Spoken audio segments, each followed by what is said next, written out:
Now, from curbing border disputes, let's go across the border. Let's talk Africa.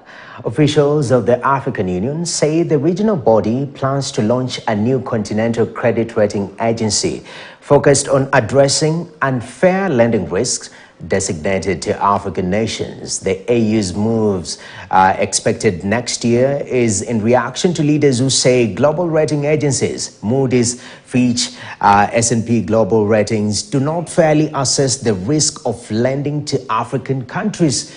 The big three rating agencies have denied the allegations. Reporter Alice Rizzo has more.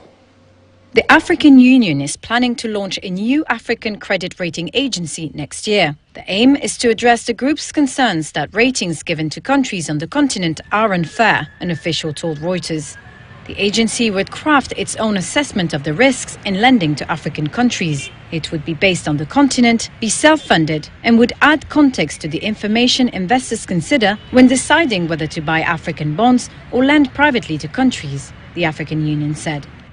The African Union and leaders of member nations alleged that the big three ratings agencies, Moody's, Fitch and S&P Global Ratings, do not fairly assess the risk of lending to African countries. They also claim that they are quicker to downgrade them during crises such as the global health crisis.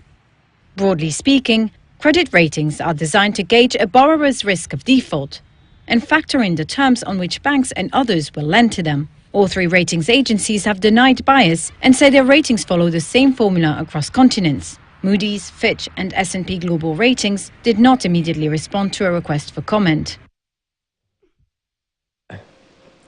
Yes. All right. So